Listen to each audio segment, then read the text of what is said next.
ये video and तक जरूर देखना, क्योंकि जो मैं तुम्हें बताने वाला हूं वो शायद अभी भी किसी के साथ हो रहा है।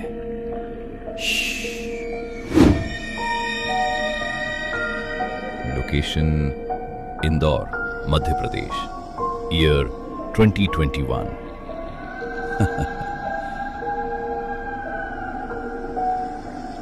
ये कहानी मुझे मेरी दोस्त ने सुनाई थी और उसने कसम खाई थी कि जो उसने देखा वो आज तक उसे सोने नहीं देता। इंदौर के विजयनगर के पास एक पुराना पीजी था। बाहर से देखने में बिल्कुल नॉर्मल, लेकिन अंदर का माहौल थोड़ा अजीब था। मेरी दोस्त नेहा ने वहीं पीजी लिया था, कमरा नंबर 312। पहले दिन सब नॉर्मल था।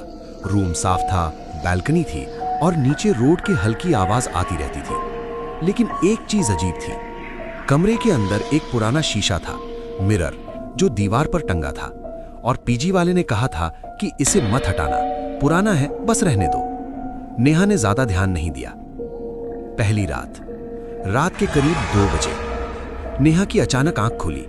उसे लगा जैसे कोई धीरे धीरे चल रहा हो कमरे में, टक टक टक। उसने सोचा शायद ऊपर वाले कमरे से आवाज आ रही होगी, लेकिन तभी उसे महसूस हुआ आवाज उसके कमरे के अंदर से ही आ रही है। उसने डरते हुए आंखें खोली। कमरा खाली था, लेकिन शीशे में कुछ हिलता हुआ दिखा, जैसे कोई खड़ा हो पीछे। नेहा तुरंत उठी, पीछे मुड़ी, वहां कोई नहीं था। दूसरी रात, अब नेहा थोड़ा अनईजी हो चुकी थी। उसने सोचा शायद हेलुसिनेशन होगा, लेकिन उस रात उसने सोने से पहले शीशे को कपड़े से ढक दिया। रात 3 बजे धड़ाम, नेहा की नींद खुली। कपड़ा नीचे गिरा हुआ था और शीशा फिर से खुला था, लेकिन इस बार शीशे में नेहा का रिफ्लेक्शन नहीं था, बल्कि कोई और लड़की खड़ी थी। बाल पूरे चेहरे पर, सिर झुका हुआ, और धीरे धीरे वो अपना सिर ऊपर उठा रही थी। नेहा जम गई। वो लड़की शीशे के अंदर से उसे देख रही थी और फिर उसने मुस्कुराना शुरू किया। नेहा ने तुरंत आंखें बंद कर ली। सुबह तक वो हिली तक नहीं। इन्वेस्टिगेशन। अगले दिन नेहा ने पीजी ओनर से पूछा, इस कमरे में पहले कौन रहता था? पहले तो वो टालने लगा, लेकिन जब नेहा ने जोर दिया तो उसने बताया कि एक लड़की रहती थी, कॉलेज की। उसने इसी कमरे में सुसाइड कर लिया था। कारण? वो डिप्रेशन में थी और हमेशा कहती थी कि मुझे शीशे में कोई दिखता है। नेहा के हाथ ठंडे पड़ गए। तीसरी रात, क्लाइमैक्स।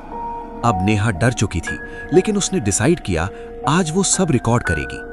उसने मोबाइल कैमरा ऑन करके सो गई। रात 2:47 AM। वीडियो में सब नॉर्मल दिख रहा था।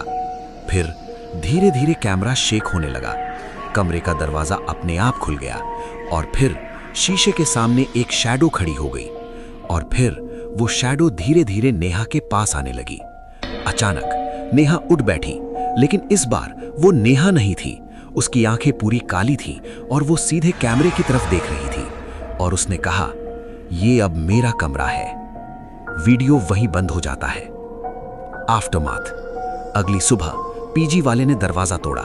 नेहा बेहोश थी, जमीन पर। उसके बाद नेहा ने वो पीजी हमेशा के लिए छोड़ दिया। और सबसे डरावनी बात, जब उसने वीडियो देखा तो उसमें एक फ्रेम में 2 रिफ्लेक्शंस थे, एक नेहा का और एक उसके पीछे खड़ी उस लड़की का। कभी कभी हम सोचते हैं कि हम अकेले हैं, लेकिन कुछ जगहों पर कोई पहले से रह रहा होता है।